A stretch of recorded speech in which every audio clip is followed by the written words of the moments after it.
بسم الله الرحمن الرحيم. ياسين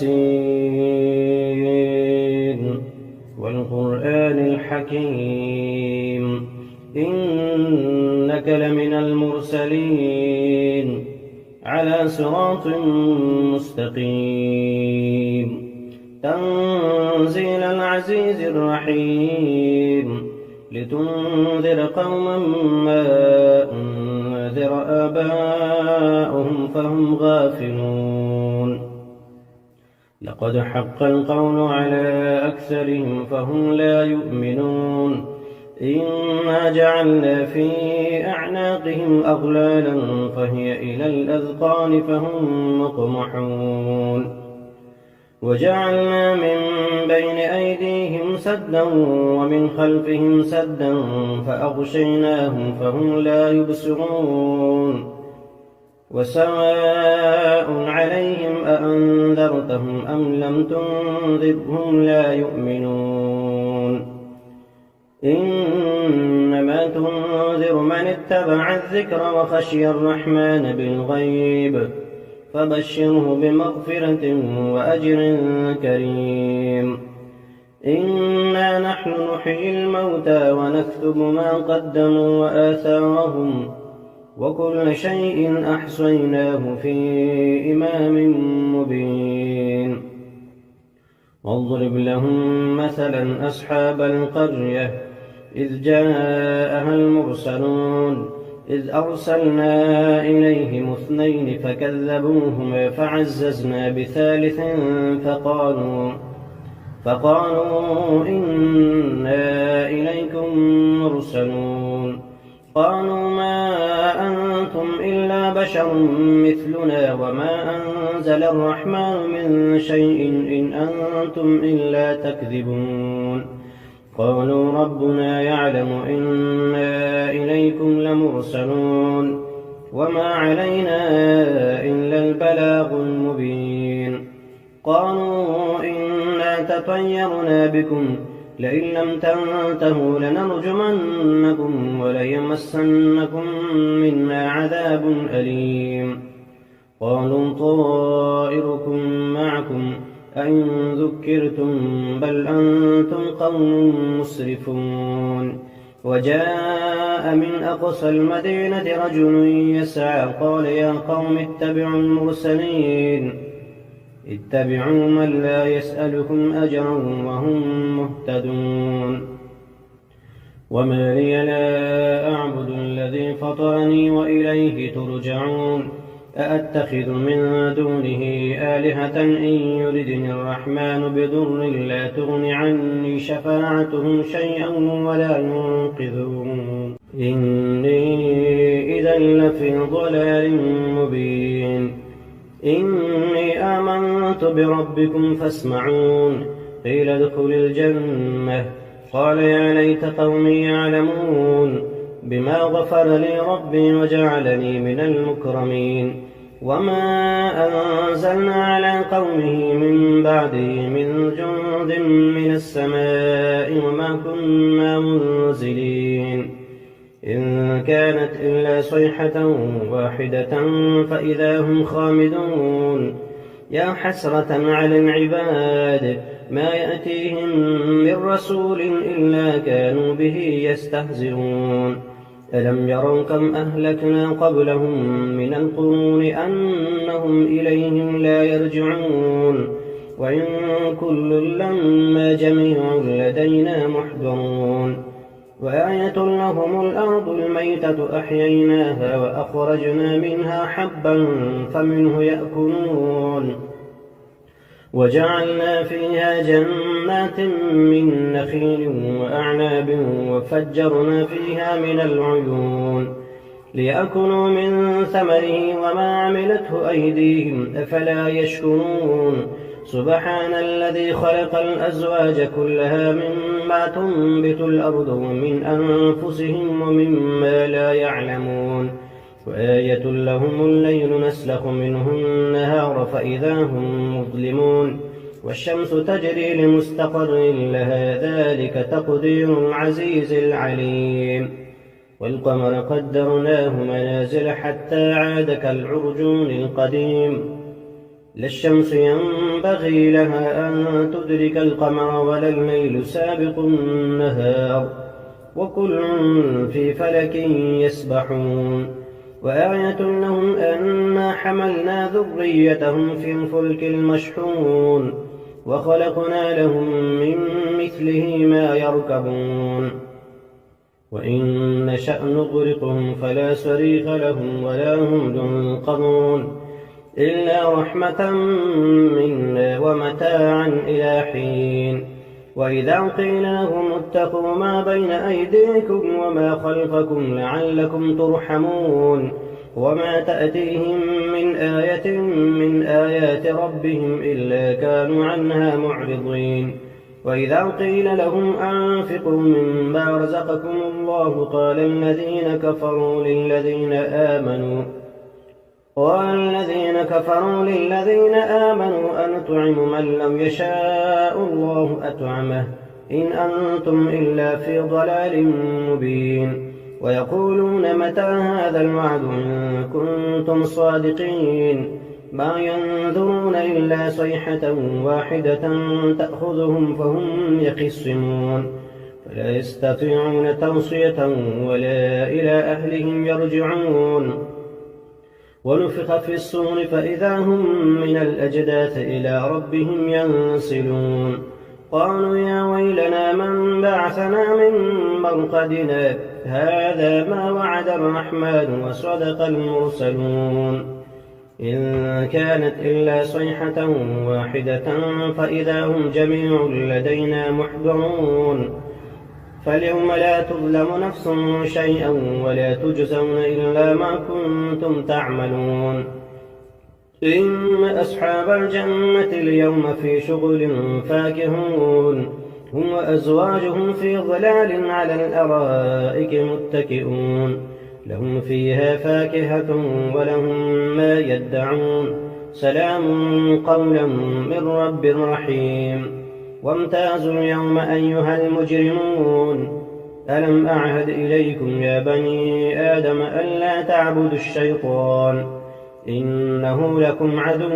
مبين وأن اعبدوني هذا صراط مستقيم ولقد أضل منكم جبلا كثيرا أفلم تكونوا تعقلون هذه جهنم التي كنتم توعدون اصلوها اليوم بما كنتم تكفرون اليوم نختم على أفواههم وتكلمنا أيديهم وتشهد أرجلهم بما كانوا يكسبون ولو نشاء لطمسنا على أعينهم فاستبقوا الصراط فأنى يبصرون ولو نشاء لمسخناهم على مكانتهم فما استطاعوا مضيا ولا يرجعون ومن نعمره ننكسه في الخلق أفلا يعقلون وما علمناه الشعر وما ينبغي له إن هو إلا ذكر وقرآن مبين لينذر من كان حيا ويحق القول على الكافرين أولم يروا أنا خلقنا لهم مما عملت أيدينا أنعاما فهم لها مالكون وذللناها لهم فمنها ركوبهم ومنها يأكلون ولهم فيها منافع ومشارب أفلا يشكرون واتخذوا من دون الله آلهة لعلهم ينصرون لا يستطيعون نصرهم وهم لهم جند محضرون فلا يحزنك قولهم إنا نعلم ما يسرون وما يعلنون أولم ير الإنسان أنا خلقناه من نطفة فإذا هو خصيم مبين وضرب لنا مثلا ونسي خلقه قال من يحيي العظام وهي رميم قل يحييها الذي أنشأها أول مرة وهو بكل خلق عليم الذي جعل لكم من الشجر الأخضر نارا فإذا أنتم منه توقدون أوليس الذي خلق السماوات والأرض بقادر على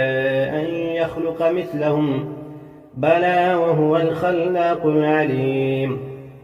إنما أمره إذا أراد شيئا أن يقول له كن فيكون. فسبحان الذي بيده ملكوت كل شيء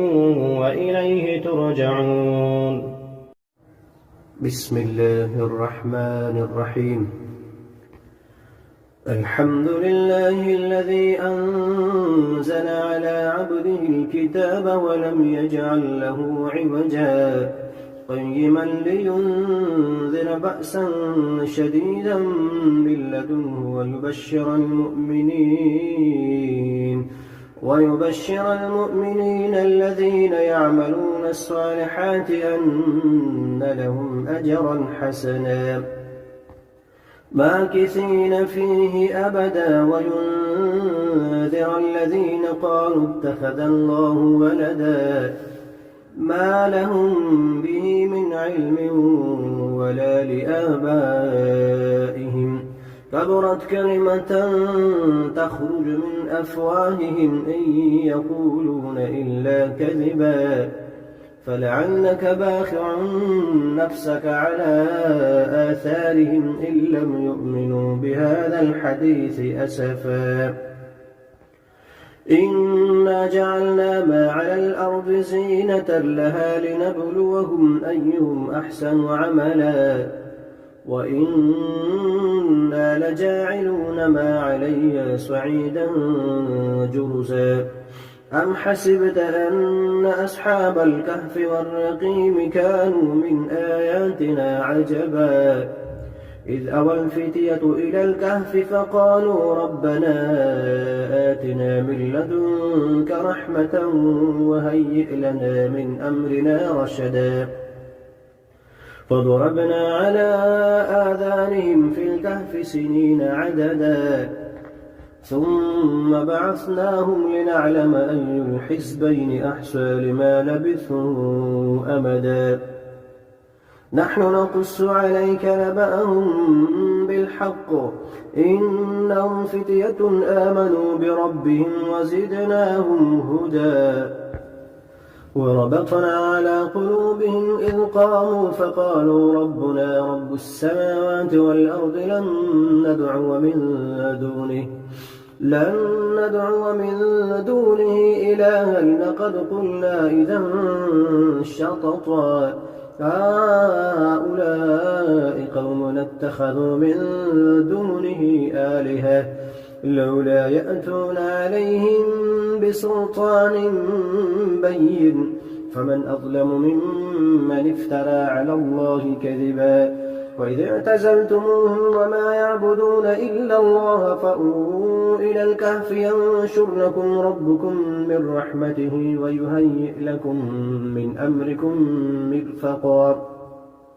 وترى الشمس إذا طلعت تزاور عن كهفهم ذات اليمين وإذا غربت تقرضهم ذات الشمال وهم في فجوة منه ذلك من آيات الله من يهد الله فهو المهتد ومن يضلل فلن تجد له وليا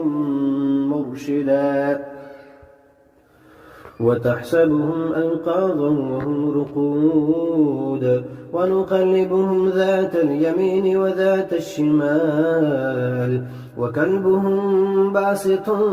ذراعيه بالوصيد لو اطلعت عليهم لوليت منهم فرارا ولملئت منهم رعبا وكذلك بعثناهم ليتساءلوا بينهم قال قائل منهم كم لبثتم قالوا لبثنا يوما أو بعض يوم قالوا ربكم أعلم بما لبثتم فابعثوا أحدكم بورقكم هذه إلى المدينة فلينظر أيها أزكى طعاما فليأتكم برزق منه وليتلطف ولا يشعرن بكم أحدا إنهم إن يظهروا عليكم يرجموكم أو يعيدوكم في ملتهم ولن تفلحوا إذا أبدا وكذلك أعثرنا عليهم ليعلموا أن وعد الله حق وأن الساعة لا ريب فيها إذ يتنازعون بينهم أمرهم فقالوا بنوا عليهم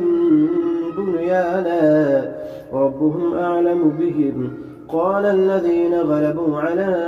أمرهم لنتخذن عليهم مسجدا سيقولون 3 رابعهم كلبهم ويقولون 5 سادسهم كلبهم رجما بالغيب ويقولون 7 وثامنهم كلبهم قل ربي أعلم بعدتهم ما يعلمهم إلا قليل فلا تمار فيهم إلا مراء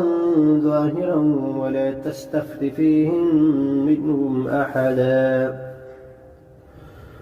ولا تقولن لشيء إني فاعل ذلك غدا إلا أن يشاء الله واذكر ربك إذا نسيت وقل عسى أن يهديني ربي لأقرب من هذا رشدا ولبثوا في كهفهم 300 سنين وازدادوا 9 قل الله أعلم بما لبثوا له غيب السماوات والأرض أبصر به وأسمع ما لهم من لدونه من ولي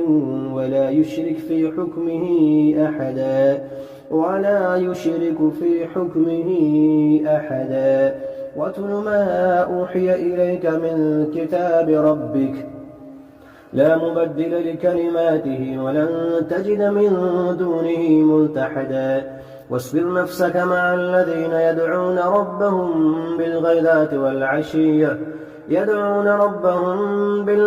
والعشي يريدون وجهه ولا تعد عيناك عنهم تريد زينة الحياة الدنيا ولا تطع من أغفلنا قلبه عن ذكرنا واتبع هواه وكان أمره فرطا وقل الحق من ربكم فمن شاء فليؤمن ومن شاء فليكفر إنا أعتدنا للظالمين نارا أحاط بهم سرادقها وإن يستغيثوا يغاثوا بماء كالمهل يشوي الوجوه بئس الشراب وساءت مرتفقا إن الذين آمنوا وعملوا الصالحات إنا لا نضيع أجر من أحسن عملا أولئك لهم جنات عدن تجري من تحتهم الأنهار يحلون فيها من أسابر من ذهب ويلبسون ثيابا خضرا من سندس واستبرق متكئين فيها على الأرائك نعم الثواب وحسنت مرتفقا واضرب لهم مثلا رجلين جعلنا لأحدهما جنتين من أعناب وحففناهما بنخل وجعلنا بينهما زرعا كلتا الجنتين آتت أكلها ولم تظلم منه شيئا وفجرنا خلالهما نهرا وكان له ثمر فقال لصاحبه وهو يحابره أنا أكثر منك مالا وأعز نفرا ودخل جنته وهو ظالم لنفسه قال ما أظن أن تبيد هذه أبدا وما أظن الساعة قائمة ولئن رددت إلى ربي لأجدن خيرا منها منقلبا قال له صاحبه وهو يحاوره أكفرت بالذي خلقك من تراب ثم من نطفة ثم سواك رجلا لكن هو الله ربي ولا أشرك بربي أحدا ولولا إذ دخلت جنتك قلت ما شاء الله لا قوة إلا بالله إن ترني أنا أقل منك مالا وولدا فعسى ربي أن يؤتيني خيرا من جنتك ويرسل عليها حسبانا من السماء فتصبح صعيدا زلقا أو يصبح ماؤها غورا فلن تستطيع له طلبا وأحيط بثمره فأصبح يقلب كفيه على ما أنفق فيها وهي خاوية على عروشها ويقول يا ليتني لم أشرك بربي أحدا ولم تكن له فئة ينصرونه من دون الله وما كان منتصرا هنالك الولاية لله الحق هو خير ثوابا وخير عقبا واضرب لهم مثل الحياة الدنيا كماء إن أنزلناه من السماء فاختلط به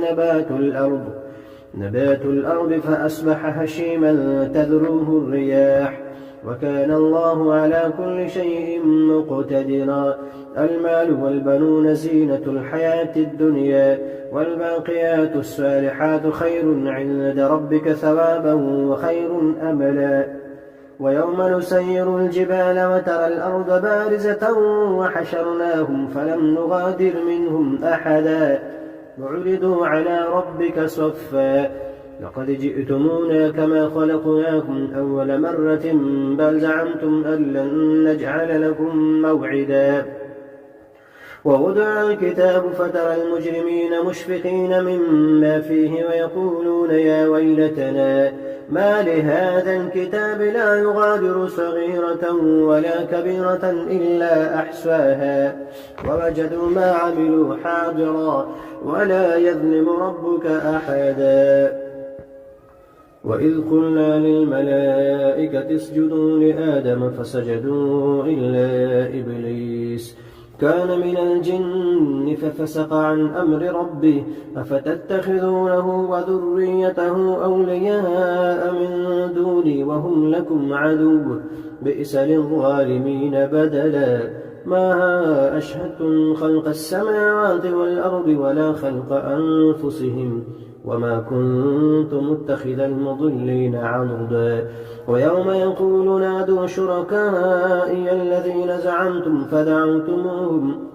فدعوهم ولم يستجيبوا لهم وجعلنا بينهم موبقا ورأى المجرمون النار فظنوا أنهم مواقعوها ولم يجدوا عنها مصرفا ولقد صرفنا في هذا القرآن للناس من كل مثل وكان الإنسان أكثر شيء جدلا وما منع الناس أن يؤمنوا إذ جاءهم الهدى ويستغفروا ربهم إلا أن تأتيهم سنة الأولين أو يأتيهم العذاب قبلا وما نرسل المرسلين إلا مبشرين ومنذرين ويجادل الذين كفروا بالباطل ليدحضوا به الحق واتخذوا آياتي وما أنذروا هزوا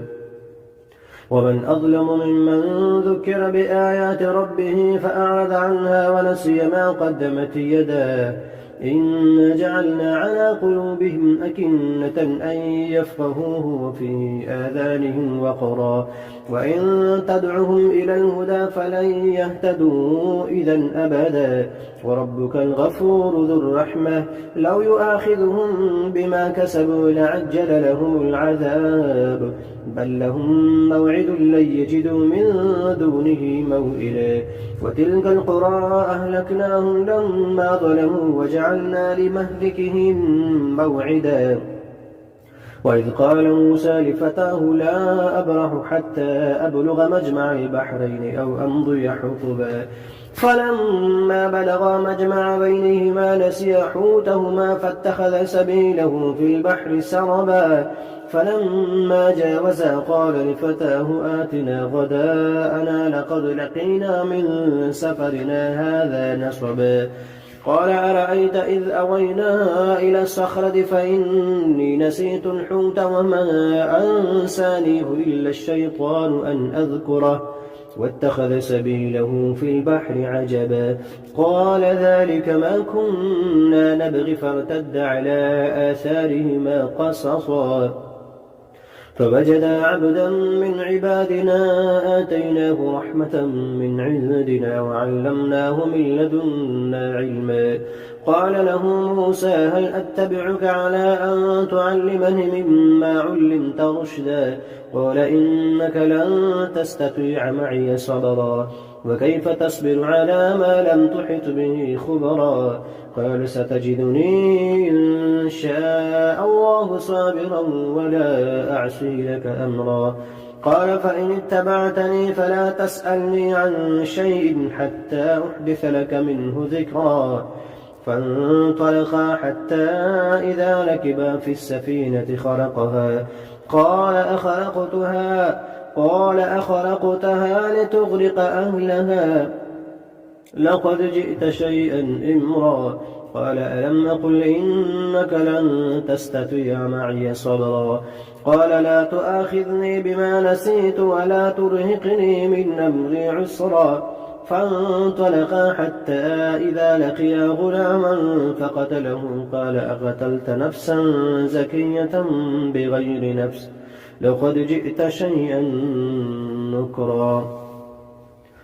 قال ألم نقل لك إنك لن تستطيع معي صبرا؟ قال إن سألتك عن شيء بعدها فلا تصاحبني قد بلغت من لدني عذرا. فانطلقا حتى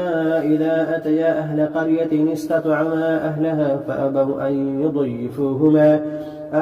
يضيفوهما فوجدا فيها جدارا يريد أن ينقض فأقامه. قال لو شئت لاتخذت عليه أجرا. قال هذا فراق بيني وبينك سأنبئك بتأويل ما لم تستطع عليه صبرا. أما السفينة فكانت لمساكين يعملون في البحر فأردت أن أعيبها وكان وراءهم ملك يأخذ كل سفينة غصبا. وأما الغلام فكان أبواه مؤمنين فخشينا أن يرهقهما طغيانا وكفرا فأردنا أن يبدلهما ربهما خيرا منه زكاة وأقرب رحما. وأما الجدار فكان لغلامين يتيمين في المدينة وكان تحته كنز لهما وكان أبوهما صالحا فأراد ربك أن يبلغا أشدهما ويستخرجا كنزهما رحمة من ربك وما فعلته عن أمري ذلك تأويل ما لم تستطع عليه صبرا. ويسألونك عن ذي القرنين قل سأتلو عليكم منه ذكرا. إنا مكنا له في الأرض وآتيناه من كل شيء سببا فأتبع سببا حتى إذا بلغ مغرب الشمس وجدها تغرب في عين حمئة ووجد عندها قوما. قلنا يا ذا القرنين إما أن تعذب وإما أن تتخذ فيهم حسنا. قال أما من ظلم فسوف نعذبه ثم يرد إلى ربه فيعذبه عذابا نكرا. وأما من آمن وعمل صالحا فله جزاء الحسنى وسنقول له من أمرنا يسرا. ثم أتبع سببا حتى إذا بلغ مطلع الشمس وجدها تطلع على قوم لم نجعل لهم من دونها سترا كذلك وقد أحطنا بما لديه خبرا. ثم أتبع سببا حتى إذا بلغ بين السدين وجد من دونهما قوما لا يكادون يفقهون قولا. قالوا يا ذا القرنين إن يأجوج ومأجوج مفسدون في الأرض فهل نجعل لك خرجا على أن تجعل بيننا وبينهم سدا؟ قال ما مكنني فيه ربي خير فأعينوني بقوة أجعل بينكم وبينهم ردما. آتوني زبر الحديد حتى إذا ساوى بين الصدفين قال انفخوا حتى إذا جعله نارا قال آتوني أفرغ عليه قطرا.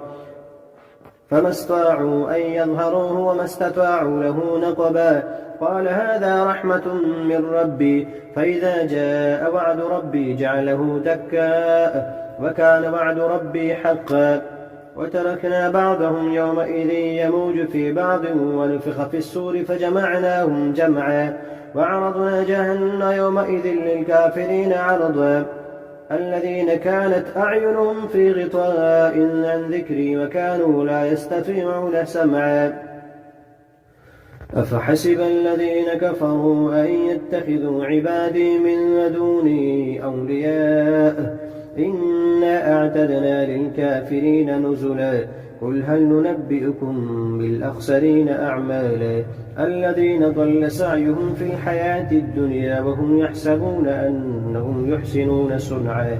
أولئك الذين كفروا بآيات ربهم ولقائه فحبطت أعمالهم فلا نقيم لهم يوم القيامة وزنا إن الذين آمنوا ذلك جزاؤهم جهنم بما كفروا واتخذوا آياتي ورسلي هزوا إن الذين آمنوا وعملوا الصالحات كانت لهم جنات الفردوس نزلا خالدين فيها لا يبغون عنها حولا قل لو كان البحر مدادا لكلمات ربي لنفد البحر قبل أن تنفد كلمات ربي ولو جئنا بمثله مددا قل إنما أنا بشر مثلكم يوحى إلي أنما إلهكم إله واحد فمن كان يرجو لقاء ربه فليعمل عملا صالحا ولا يشرك بعبادة ربه أحدا.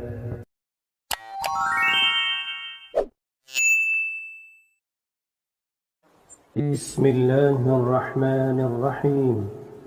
إذا وقعت الواقعة ليس لوقعتها كاذبة خافضة رافعة إذا رجت الأرض رجا وبست الجبال بسا فكانت هباء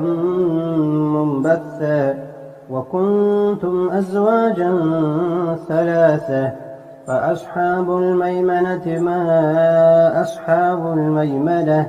وأصحاب المشأمة ما أصحاب المشأمة والسابقون السابقون أولئك المقربون في جنات النعيم ثلة من الأولين وقليل من الآخرين على سرر موضونة متكئين عليها متقابلين يطوف عليهم ولدان مخلدون بأكواب وأباريق وكأس من معين لا يصدعون عنها ولا ينزفون وفاكهة مما يتخيرون ولحم طير مما يشتهون وحور عين كأمثال اللؤلؤ المكنون جزاء بما كانوا يعملون لا يسمعون فيها لغوا ولا تأثيما إلا قيلا سلاما سلاما وأصحاب اليمين ما أصحاب اليمين في سدر مخضود وطلح منضود وظل ممدود وماء مسكوب وفاكهة كثيرة لا مقطوعة ولا ممنوعة وفرش مرفوعة إنا أنشأناهن إن شاء فجعلناهن أبكارا عربا أترابا لأصحاب اليمين ثلة من الأولين وثلة من الآخرين وأصحاب الشمال ما أصحاب الشمال في سموم وحميم وظل من يحموم لا بارد ولا كريم إنهم كانوا قبل ذلك مترفين وكانوا يصرون على الحنث العظيم وكانوا يقولون أإذا متنا وكنا ترابا وعظاما أإنا لمبعوثون أوآباؤنا الأولون قل إن الأولين والآخرين لمجموعون إلى ميقات يوم معلوم ثم إنكم أيها الضالون المكذبون لآكلون من شجر من زقوم فمالئون منها البطون فشاربون عليه من الحميم فشاربون شرب الهيم هذا نزلهم يوم الدين نحن خلقناكم فلولا تصدقون أفرأيتم ما تمنون أأنتم تخلقونه أم نحن الخالقون نحن قدرنا بينكم الموت وما نحن بمسبوقين على أن نبدل أمثالكم وننشئكم فيما لا تعلمون ولقد علمتم النشأة الأولى فلولا تذكرون أفرأيتم ما تحرثون أأنتم تزرعونه أم نحن الزارعون لو نشاء لجعلناه حطاما فظلتم تفكهون إنا لمغرمون بل نحن محرومون أفرأيتم الماء الذي تشربون أأنتم أنزلتموه من المزن أم نحن المنزلون لو نشاء جعلناه أجاجا فلولا تشكرون أفرأيتم النار التي تورون أأنتم أنشأتم شجرتها أم نحن المنشئون نحن جعلناها تذكرة ومتاعا للمقوين فسبح باسم ربك العظيم فلا أقسم بمواقع النجوم وإنه لقسم لو تعلمون عظيم إنه لقرآن كريم في كتاب مكنون لا يمسه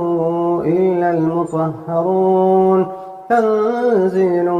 من رب العالمين أفبهذا الحديث أنتم مدهنون وتجعلون رزقكم أنكم تكذبون فلولا إذا بلغت الحلقوم وأنتم حينئذ تنظرون ونحن أقرب إليه منكم ولكن لا تبصرون فلولا إن كنتم غير مدينين ترجعونها إن كنتم صادقين فأما إن كان من المقربين فروح وريحان وجنة نعيم وأما إن كان من أصحاب اليمين فسلام لك من أصحاب اليمين وأما إن كان من المكذبين الضالين فنزل من حميم وتصلية جحيم إن هذا لهو حق اليقين فسبح باسم ربك العظيم بسم الله الرحمن الرحيم الرحمن علم القرآن خلق الإنسان علمه البيان الشمس والقمر بحسبان والنجم والشجر يسجدان والسماء رفعها ووضع الميزان ألا تطغوا في الميزان وأقيموا الوزن بالقسط ولا تخسروا الميزان والأرض وضعها للأنام فيها فاكهة والنخل ذات الأكمام والحب ذو العصف والريحان فبأي آلاء ربكما تكذبان خلق الإنسان من صلصال كالفخار وخلق الجان من مارج من نار فبأي آلاء ربكما تكذبان رب المشرقين ورب المغربين فبأي آلاء ربكما تكذبان مرج البحرين يلتقيان بينهما برزخ لا يبغيان فبأي آلاء ربكما تكذبان يخرج منهما اللؤلؤ والمرجان فبأي آلاء ربكما تكذبان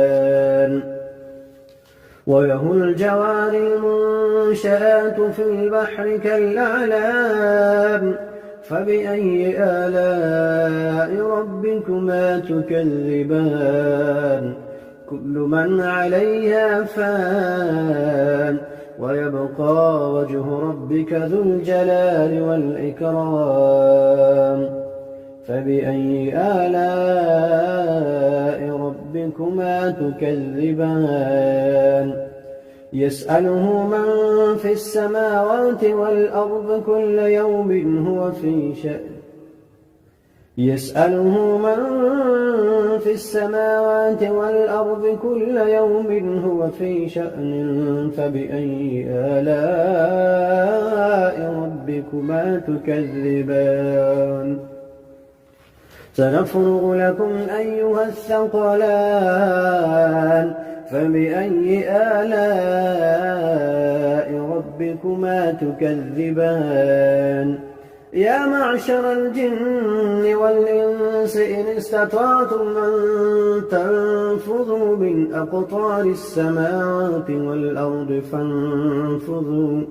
لا تنفذون إلا بسلطان فبأي آلاء ربكما تكذبان يرسل عليكما شواظ من نار ونحاس فلا تنتصران فبأي آلاء ربكما تكذبان فإذا انشقت السماء فكانت وردة كالدهان فبأي آلاء ربكما تكذبان فيومئذ لا يسأل عن ذنبه إنس ولا جان فبأي آلاء ربكما تكذبان يعرف المجرمون بسيماهم فيؤخذ بالنواصي والأقدام فبأي آلاء ربكما تكذبان هذه جهنم التي يكذب بها المجرمون يطوفون بينها وبين حميم آن فبأي آلاء ربكما تكذبان ولمن خاف مقام ربه جنتان فبأي آلاء ربكما تكذبان ذواتا أفنان فبأي آلاء ربكما تكذبان فيهما عينان تجريان فبأي آلاء ربكما تكذبان فيهما من كل فاكهة زوجان فبأي آلاء ربكما تكذبان متكئين على فرش بطائنها من استبرق وجنى الجنتين دان فبأي آلاء ربكما تكذبان فيهن قاصرات الطرف لم يطمثهن إنس قبلهم ولا جان فبأي آلاء ربكما تكذبان كأنهن الياقوت والمرجان فبأي آلاء ربكما تكذبان هل جزاء الإحسان إلا الإحسان فبأي آلاء ربكما تكذبان ومن دونهما جنتان فبأي آلاء ربكما تكذبان مدهامتان فبأي آلاء ربكما تكذبان فيهما عينان نضاختان فبأي آلاء ربكما تكذبان فيهما فاكهة ونخل ورمان فبأي آلاء ربكما تكذبان فيهن خيرات حسان فبأي آلاء ربكما تكذبان حور مقصورات في الخيام فبأي آلاء ربكما تكذبان لم يطمثهن إنس قبلهم ولا جان فبأي آلاء ربكما تكذبان متكئين على رفرف خضر وعبقري حسان فبأي آلاء ربكما تكذبان تبارك اسم ربك ذي الجلال والإكرام بسم الله الرحمن الرحيم ياسين والقرآن الحكيم إنك لمن المرسلين على صراط مستقيم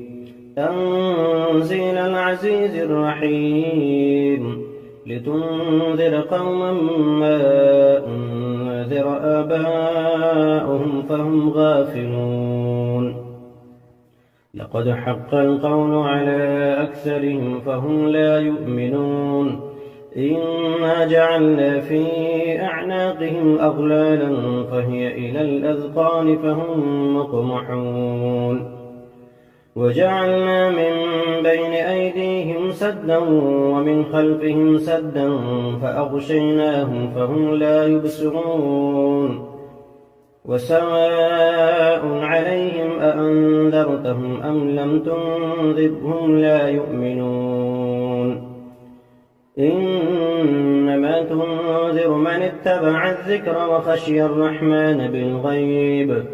فبشره بمغفرة وأجر كريم إنا نحن نحيي الموتى ونكتب ما قدموا وآثارهم وكل شيء أحصيناه في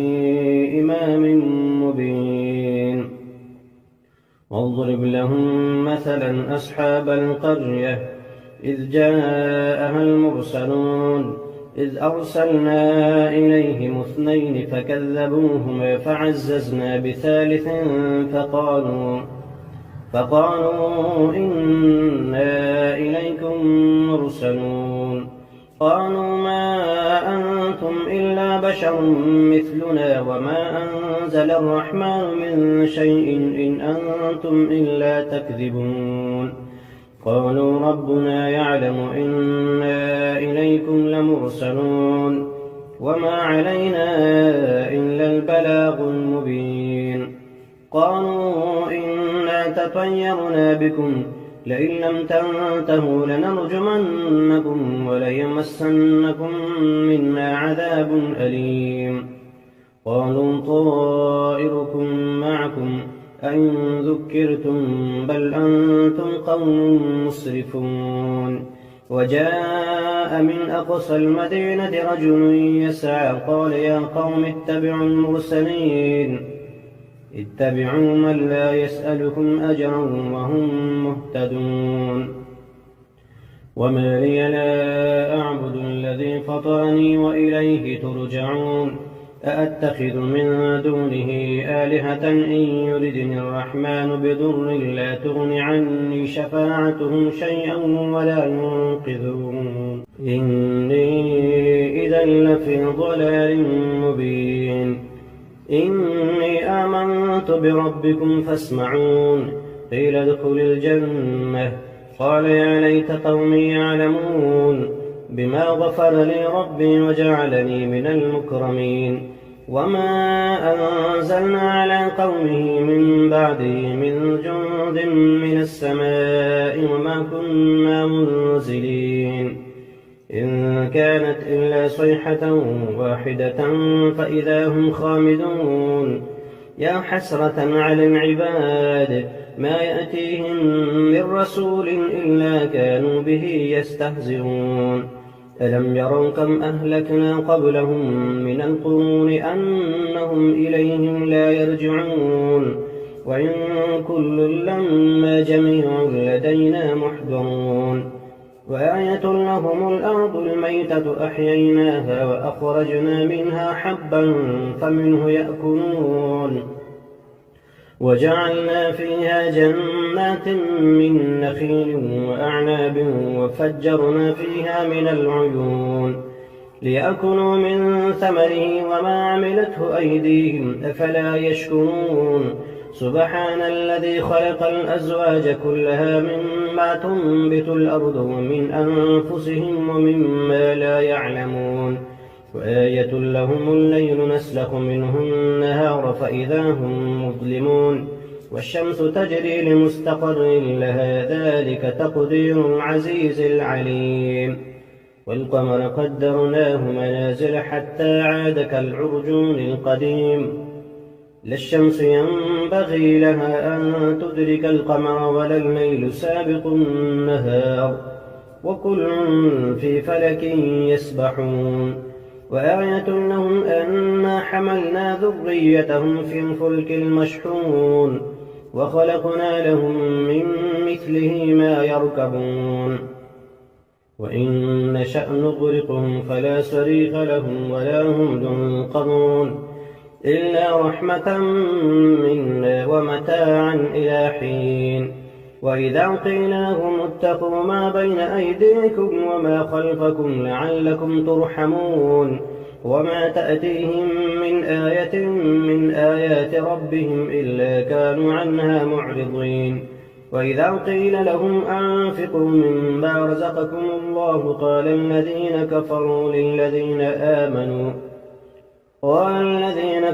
للذين آمنوا أنطعم من لم يشاء الله أطعمه إن أنتم إلا في ضلال مبين. ويقولون متى هذا الوعد إن كنتم صادقين. ما ينظرون إلا صيحة واحدة